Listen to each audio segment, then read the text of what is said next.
I now move on to the next panel, titled The Alchemy of Fiction. We have Nakane Ture and Nicole Singh. And the facilitator for this session is Ellen Muller. If you can please come on stage, ladies and gentlemen. Thank you very much. Nick, your stories unnerved me a little bit. I've got a twitching eye. I hope it's just stress. I'm very pleased to be sitting next to these two remarkable men who've just released their debut novels. Let me first introduce them, and by way of reading, they will be introducing their novels to the rest of you. Nakane Ture, born in Alice as Nakane Lubabalo Mavuso, is both a musician and author. Nakane's first EP, Abraham, was released in 2012, and his debut album, Brave Confusion, for which, same as last night, for which he won the 2014 Sama Award for Best Alternative Album. That was released the following year. 2015 saw Nakane release his... Is this thing working? Yeah. Saw Nakane release his second EP, titled Laughing Sun, and pen his debut novel, Piggy Boy's Blues, published by Blackbird Books. Nikhil Singh is a Cape Town-based artist, writer, musician, and filmmaker. He's fronted the critically acclaimed South African art rock bands The Wild Eyes, High Spider, as well as releasing a plethora of solo albums under the moniker Witch Boy. He's illustrated the graphic novels The Ziggurat by the Constructors Corporation, now renamed as Die Antwoord, and Salem Brownstone with the writer John Harris Dunning. His short fiction has been published by Jungle Jim and Chimarenga. Tatty Went West is his first novel and was longlisted for the Kwani Manuscript Project in 2013. Perhaps we can start with Nakane since you're closer to me. Yeah, just open with the reading. I'd given Nikhil the microphone so he could start because he chose to look. Doesn't matter. The story is not going to make any sense. How much time do I have to read? A minute or two? Okay. So this is chapter 1 of my novel. It's called Ndodenkulu's House. The morning light forced its way through the curtains, gently but not without coercion, tapping him on the shoulder. It called his name, waking him up. Finally, and with much trial, his eyes opened to meet the bedroom's reluctant darkness. It, too, wanted to be joined to the light from outside. The quiet, which was sometimes interrupted by the crow of a rooster, the excited barking of a dog, or the voice of a man passing greeting his neighbors. It, too, wanted its walls to be bathed by the morning sun, the virginal light, untouched by the day's toil. The old house Davide woke up in, the one he had thought he would run away to, had once belonged to Ndodenkulu. Long dead, in fact to Davide and his generation, Ndoda, a precocious nickname as it meant man. Here was a boy called Man when he still had possession of his foreskin. Was nothing but a series of both boring and bizarre tales. He had become a myth of almost biblical proportions. A tall, dark-skinned, tennis-playing, Mercedes-Benz driving, every beautiful woman he had his eye on he would fuck myth. He was lucky to have died before the AIDS plague. Let's thank Jesus for that, said the mothers. Thank you, Jesus, for sparing a whorish, philandering grand-uncle. And thank you, Jesus, for making sure that we were born right in the midst of it. And mouths were slapped with ringed fingers.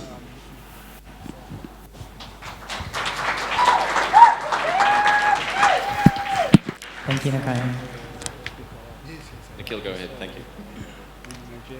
The eggy stench of the nests was overpowering, fecund and prehistoric. The air was pregnant with the heavy magnetic humming of the pyramid. The haphazard terraces of jungle mud, guano, and bones formed a scalework of nests along the tip of the monolith. These nests created cup-like crevices wherein roosted the leathery, screaming hatchlings wallowing in the mess of last season's shells. The adults were swooping, scrabbling, and squabbling along their colony of festering forms. Human remains lay everywhere, sometimes even incorporated into the nests as structural support. A man in a soiled tuxedo is miraculously still alive in one of these pockets of filth.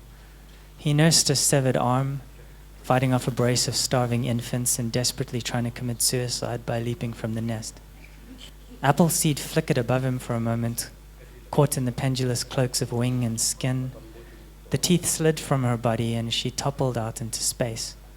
She hit the tilted stone hard, sliding several meters down the greasy layer of secretions while the blood left her body from 100 holes. Yet despite these various wounds, the only thing she still clutched at was the switchblade protruding from her throat. She hit a nest, crashing deep into the layers of rotting eggshells and bones. Glutinous debris clung to her hands as she floundered for an edge. She managed to get her head over the side only to be struck unexpectedly by the colossal splendor of Paradise Discotheque. It suddenly seemed such a fantastical place, rich with mystery, saturated with life. She began to cry. Was Johnny also crying, she wondered as she struggled to drag her damaged body over the lip of the nest. There was blood everywhere. She felt as though she was sinking into quicksand, yet still she turned back to gaze at the spectacle of Paradise Discotheque. She knew the layout well enough to locate the balcony. She saw the pale figure of Teddy at its edge and realized she had been there only a few moments ago. She opened her mouth to call out, but there was too much blood to utter anything but a faint gurgle. A scraping and a screeching made her whip her head up, and the action caused the embedded blade to sever vital tendons in her throat. Half of her jaw fell uncontrollably snack as the pterodactyl scuttled down the stone face, its folded wings flapping like a stall of leather coats. It fell upon her, crushing her into the detritus, and she began to struggle and howl, smothered by the flanks of the heaving beast.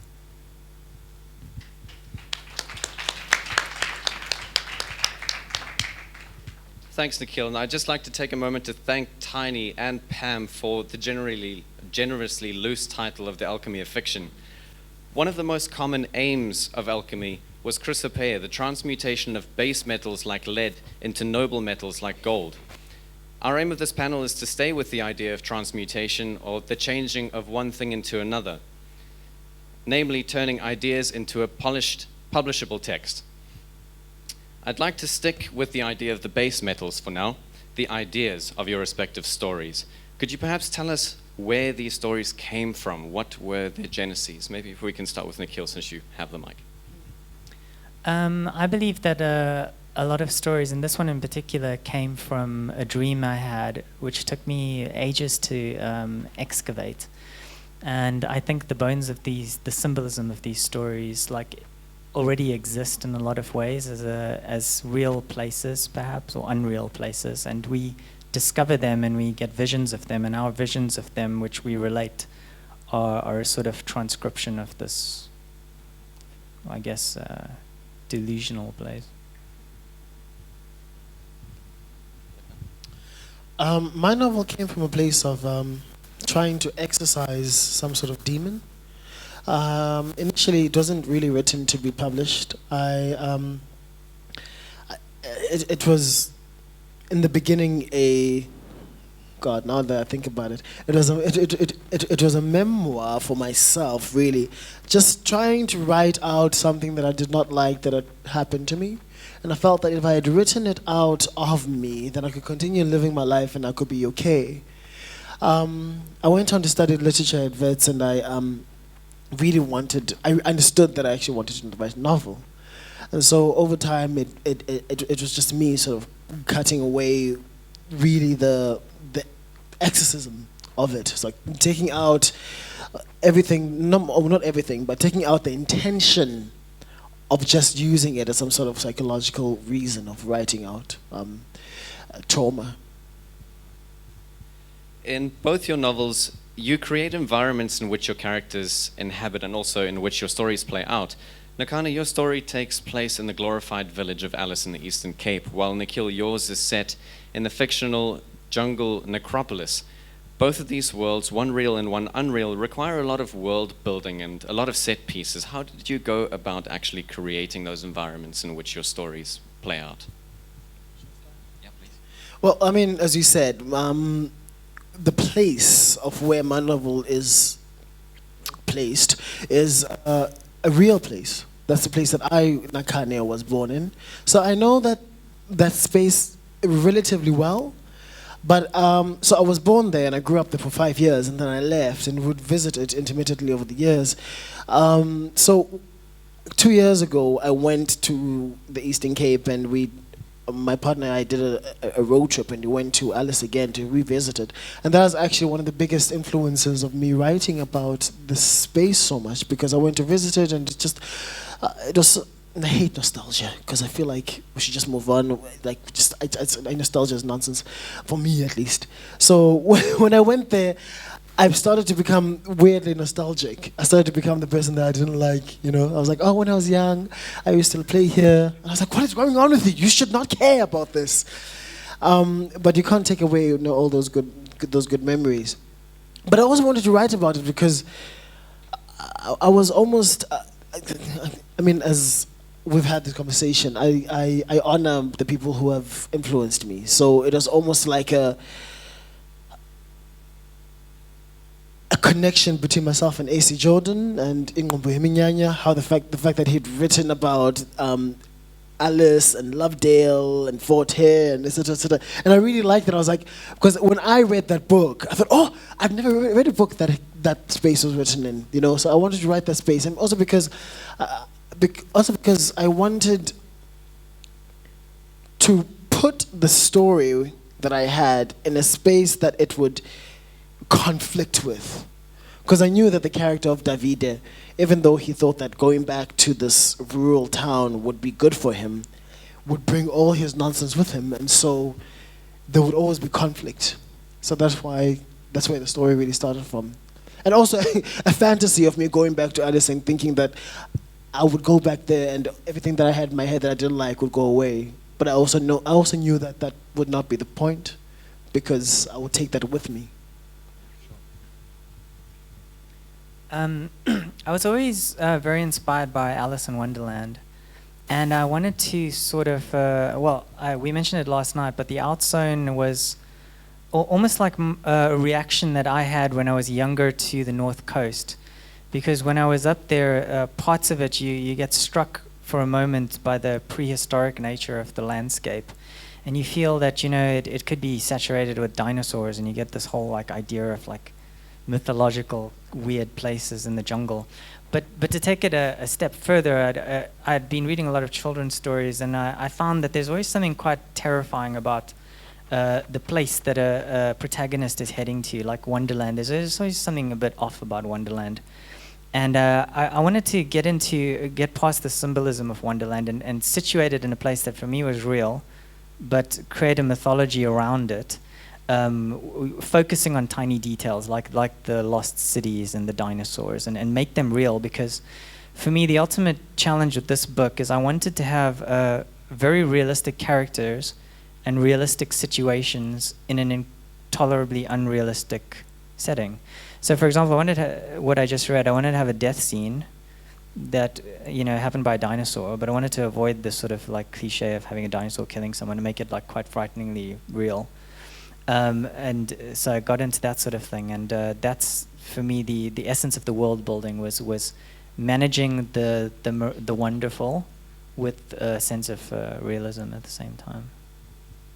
Nikhil, I'd like to welcome you to maybe read some more, just to give us an idea of your quote-unquote intolerably unreal world. Okay. It was high noon when she reached the nebulous Shell Sea, and a blinding sun beat down on the empty streets. She was shocked to find the city unpopulated. It was something she could feel even before she disembarked, the sensation of a vast deserted space. It was strange to feel this after her trip through the lost quarter, almost as though the dead cities were extending their borders, which in a way they were. She considered getting back aboard the boat, but Popo had already begun jetting back on some sort of zombie autopilot. Here she was at square one, on the road again, yet bereft of the childish wonder and the indestructibility that came with it. The city may have been unpeopled, but it certainly wasn't unpopulated. The Sims infested it like a plague. They were everywhere. dangling upside down from highway overpasses like man-sized locusts, clinging to buildings, squatting in the street. Left to their own devices, the beings had begun to revert back to the mineral stillness of their native sphere. Many did not move at all, standing like green metal statues, hot to the touch and apparently lifeless. The more recently transformed moved slowly, following her with their eyes and heads, but rarely changing position. She was almost universally ignored. The entire city had taken on their character, malformed, frozen, and hideously unnatural. Human conflict had also left gaping wounds in the fabric of the city, yet there were no bodies. These had all been cleared or undergone transmutation. Some buildings were shuttered completely, while others had restaurants where meals had been abandoned, half-eaten. Namangamori had become a ghost town. Nikhil, now Nakane, sorry, onto your somewhat more real world, please. Okay, so my novel is based almost completely in the Eastern Cape. Well, actually, completely in the Eastern Cape. So I'm going to read a piece where they go, oh, shit. Oh, there, I found it. I'm going to read a piece where they drive from Alice to Port Elizabeth. After the incident, Dimpiwa drove me back to Port Elizabeth. I left Alice without looking back, mimicking the actions of initiates leaving their camp. In my mind, I could see it. It was burning hot and wild, the village and the house. Fire rained on it like it did on Sodom and Gomorrah. The car shook us as we drove over the uneven, eroded dirt road. Language was a futile tool, and for the next 2 hours we abandoned it. At first, we opted for the static of the radio as a substitute. But as we drove up and down the narrow winding road towards Fort Beaufort, its white noise soon became unbearable to my ears, and I fished in the cubbyhole for some CDs to play. In it, I found a CD wallet with many discs, originals and copies, making the wallet bulge. I found nothing I liked. I zipped the wallet shut and rummaged again through the cubbyhole for some CD cases. I chose an Ornette Coleman album. I knew who he was and what music he made, but the decision was made purely for the picture on the cover, which I studied silently. It was eye-catching, with its deep reds and contrasting stark whites.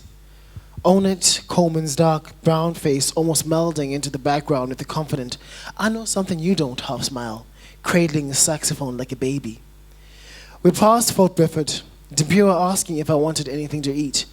I shook my head. Eating was a chore best left until it was no longer a choice but a necessity dictated to me by the body. The road, which was carved and flattened mostly on the face of mountains, presented deep valleys and steep cliffs as views.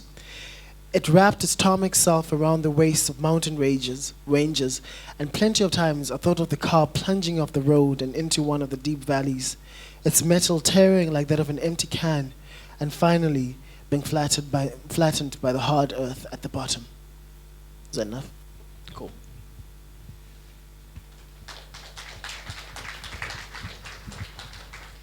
Moving now from your worlds to the characters that inhabit them, both novels have characters that a reader has a great deal of difficulty coming to terms with. Nakane, your characters are complex. Gray infuriated me to the point where I had to put the book down and walk away for a while and come back later when I'd sort of simmered down. Equally, David is very ambiguous. How did you go about creating these kinds of characters that you kind of love to hate, hate to love, love and hate all at the same time? One of the most important things to me with these characters was the fact that they were dual, you know. None of us is good completely. None of us is bad completely. So as much as Davide goes to Alice to get some peace of mind because he's gone through some trauma of his own, and then he comes across more trauma, he's still incredibly bratty and difficult and mean, you know. Gray is needy and insufferable, but also really, really sweet on some level.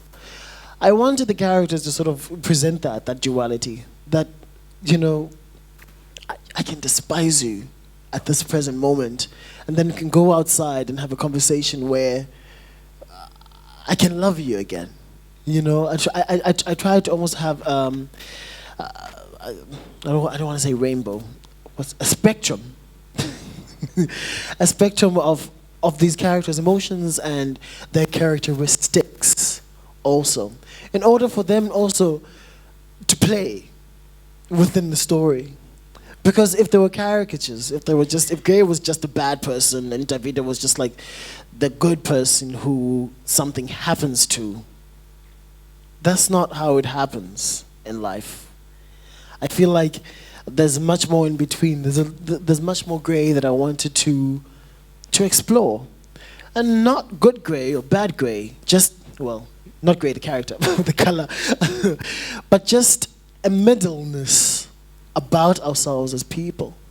So that was that was really, really important to me, to have this place where there are neither good nor bad characters. They're just human beings, really, with flaws. Nikhil, you've got equally complex middle ground kinds of characters, and not just with regard to Tatey, but could you perhaps elaborate on your take on your characters as well? Coming from a similar place as Nakani, where we're exploring the concept of duality, and particularly in science fiction, I became really annoyed with the way that characters are so polarized into, you know, good and evil and like the one in between. And I really wanted to present characters in a much more realistic way by every character's got a very dark side, which comes out, and you're forced to judge them by both their good and their bad side, and you see them as a holistic being. And the other thing that bugged me also is like certain female and male stereotypes in science fiction, where female characters often are texture and male characters are often sort of quite, you know, virtuous with a gun, a laser pistol or something. And I wanted to portray most of the men in the book as total bastards, actually, and the women as more like dealing with things. And I think like it came out of this sort of like idea of a position. Sorry, this on and off things bugging me. Yeah, pretty much that. Yeah, dualism. Moving on to some sterner stuff. You both write about the trauma of rape and abuse in your novels, and if the audience will bear with us, I really would like the two authors to read just a little bit of these traumatic experiences so we can continue this discussion. Nakane, have you got your spot ready? Yes, but I'm not going to read about the trauma of rape. Because I'm going to read about trauma. I made a joke earlier on that to Tando, actually outside, I said, you said we should read about trauma. And I said, well then, here's the book. It's all really, I guess, quite traumatic. But another part that was really interested me in terms of trauma was the mental trauma. I don't want to say mental illness, but it's a sort of wobbliness about a person's mental okayness. So this is chapter 15. No, actually, I forgot. This is something else. I'm going to read it anyway because it's also traumatic. It's also about trauma. Driven by a memory he did not remember acquiring, Davide was resolute and overcome as he walked down the desired paths, making his way to the river. All pleasure usually gained from walking was now absent, and so he felt compelled to be conscious of every step and sensation felt by his legs. Not only was he vigilant in looking out for danger, he was also acutely attentive to the discovery of pleasure. If God had created everything for good, then even trudging to this river had to be done with that in mind. I will not mind it when I step on a sharp stone. I will praise him and enjoy it when I veer from the path and step onto the lush grass, as if it was a caress from the Almighty himself. Thank the Lord for the comfort of shoes, and thank the Lord for the adventure that is created by darkness. This is good. This has to be good. When he arrived on the riverbank, the water was black from the absence of light. The loam under his feet had been turned to mud. He removed his shoes and sank his toes in it, wincing and responding to every twig that pricked his pricked the soles of his feet. He commenced to remove all his clothes and spread them on the ground. Amorous and afraid, he began to pull on himself. The moment of seizure climax was marred by a self-hatred that lacerated. He turned on his side and imagined what he would have been able to see if it were daytime. The paw prints of animals that came to quench their thirst or use the trees for shade. The footmarks of children who came to swim and write down their names on the mud, using twigs and their little fingers. He was all those creatures now. He was created for good and led to a river by an intuition he did not even understand. Thanks, Nikhil. She could never completely erase the burnt electric wire stench of its body. At least now she could say she lost her virginity to an alien, but who was there left to impress? The world was one long heat spell of bad memories and scavenged ammunition. The punks left her alone after the first rape, waiting for her to change, laughing and teaching her how to smoke cigarettes to ease the pain. Teddy had cried a lot then, but stopped dead when Cherry Cola was executed for spitting Mr. Sister's milk back into his face. Teddy remembered getting very sick the day after being raped by the symbiote. A fever descended and she became delirious, seeing kaleidoscopic visions and glimpsing people's snow globes against a backdrop of thrashing energy. They put her in a hammock by the pool, made fun of her while she passed in and out of consciousness. At one point she suffered from severe diarrhea, voided herself every few hours in one of the outside bathrooms. After one of these episodes, she found herself feeling inexplicably better. She looked back into the toilet bowl and saw a dead baby symbiote, staring sightlessly up from the soiled water, wearing a mockery of her own face. The second time they tied her to a bed and stood watching, grumbling over their cigarettes, making sure the symbiote impregnated her properly. Another fever descended, though this time not so bad. She was rid of the baby symbiote within a day. The Buddhist punks didn't touch her after that. They thought she was cursed or somehow special. They stayed out of her way, and she was not manhandled like the other girls who had the misfortune of finding themselves trapped in the fallen house of the imp. She kept a low profile and was eventually ignored. The silent household pet with a secret. Right, Nikhil, maybe we can then start with you. Tati suffers a whole range of abuses in various real and unreal forms. How is the writing process about these scenes for you, and what role does trauma play in Tati Went West? Well, it's like a unfortunately common thing in South Africa, but I've had a lot of friends who've been raped in a kaleidoscope of ways. And what interests me more about the subject, particularly in writing and an expression of it, is that people often focus on the rape itself, and what interested me were the long-term effects, the subtle psychological effects of rape. So I was interested in having a long form about a character that you see who is devoid of the kind of like affliction that a rape will cause, and then how they develop afterward. A lot of people who have been raped tend to try to move away from it and bury it beneath layers, but the effects always find a way of surfacing and altering character in very subtle ways.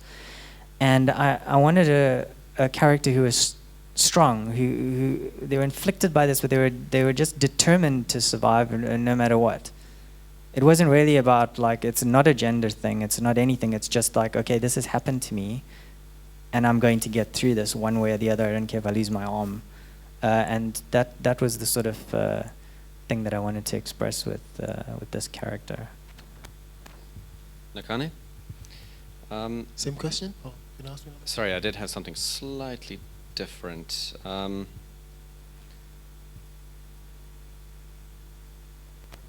No, pretty much the same thing. Was Davide's rape scene probably the most difficult thing for you to write about the book, or was it something that came easily? How did you go about that? So because I started the book as an exorcism, I thought that it would be easier to write, because I would go, oh, okay, I have an understanding of what this thing is because it happened to me, etc., etc. So I can just sit down and just write it verbatim and then just go on. But for some reason, it took me a really, really long time to get to the place in the story where I had to write what had happened. So I would keep on, well, this was the first version of the book, so I'd keep on moving it back and more back and more back and like add more content so that I wouldn't get to the place where I really, really actually wanted to go to so that I could just fucking stop and move on with my life. But one night, I played my first gig in Bloemfontein, and they paid us in alcohol. And and this is probably my first gig as well. I can't remember. Yeah, it was at Kitchener's, and they played us in Captain Morgan. So I got home around midnight, 1 a.m., and I'd pour myself a stiff one. And I was like, if I don't do it now, I'll never do it. Like, I'll never ever write this thing. And I sat down, and it wasn't even part of the story at the time. It was just a thing that I needed to write. And I wrote it, and I moved on afterwards. And that was the first version of the book. The second version of the book was really me not making it about the trauma, making it about the after effects, making it about everything but about it, which made it about it, actually, because it's hanging over everything without it actually being told, without the reader being told that, well, this happened. The word rape is never used in the book, but you know what it is, because you know what the reader goes through, and you know what the feelings, the atmosphere, you know. Moving on to something lighter. You're both seasoned musicians, and music features throughout both of your novels. Nakane, Davide constantly listens to music. He's surrounded by it, and Nikhil likewise. Tati is listening to her Walkman with the trademark sign printed in your novel. What kind of role does music play both in your respective novels and in your writing process? I did see the light flashing back there, so last one. I'll be quick as well then, I guess. Music was a big part of the book because I'm a musician, also. And also because when my mother, I usually speak to my mother, and she used to say to me, music was just a part of life when they grew up. As it was for me, music was part of life when I grew up. And I wanted Davide to be in a place where he was surrounded by music. Even when he was at his worst, I wanted, and also, I wanted him to be surrounded by music that the generation before him might have listened to. Because there's a scene where he goes through the vinyls and you go, oh, Brooke Benton. Do you know what I mean? So it's sort of that music. And it's also almost like a tie in some way to the past.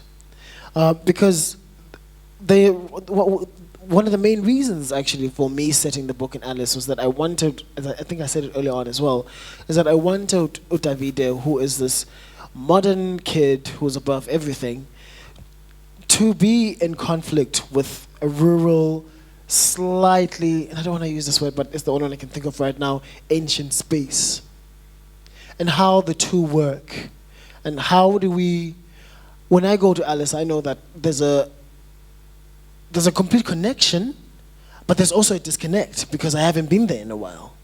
And it belongs more to my mother than it does to me, but I know that it's also mine. But on some level, on some smaller level, it's not as much mine as it is my mother's. And the music was the same as well. Brooke Benton was learnt from my mother, so it belongs to her initially, but she was sort of like the conduit. And music sort of played that role in the novel. And also in the language as well, the musicality. I wanted to transfer the language of the music that is talked about in the novel into the language that the novel is written in. And Nikhil, you actually made the musical content for your novel. Could you tell us more about that? Yes, I was finishing up Tati when the witch house scene broke in like about 2009, 2010, and it was mostly like a global internet movement where people were creating music on the fly and posting like songs every day. And one of the things in this movement was the sea-punk movement, which my friend Shan Beast and Albert Redwine actually created, and which was appropriated by Rihanna and everybody else, the whole blue hair thing. Anyway, the whole thing with sea-punk and tropicult was it's made up by like people in the northern hemisphere dreaming of tropical places. So you've got this very strong kind of like watery palm tree kind of ambiance, which I was actually creating in a tropical environment. So I was also already in this scene, and I decided it would be actually great to kind of like make music that the character is actually listening to kind of like mimic that internet thing, but in a symbol. She's always got a tape Walkman, but it's got like a roving tracker that picks up like frequencies from the musicians in the jungle and translates it to tape. And she messes around with the tape. She cuts it up and stretches it and does all sorts of weird things with iguana secretions on the tape and everything. So that was kind of like what I wanted to do. The music is very much like it's really from the same zone, but it's at a remove. So it's just another aspect of immersion, I guess, with the text. Before, we do still have time for the Q&A, right? 5. Oh, sorry, hang on 1 second. There is a link to the music in the book, so you can actually listen to the songs while you're reading it. So. I was about to say, it's one of those very rare situations where you can actually read a novel and listen to music by both of these individuals. So please, go and buy the books, follow Nikhil's link, buy Nakane's music. It's great to actually have both of those aspects. Now, I'd like to open up for a Q&A, and I thought we might try a little bit of a twist here. So I'd like questions from the audience as well, but if the authors have any questions directed to the audience, I'm very happy with that as well.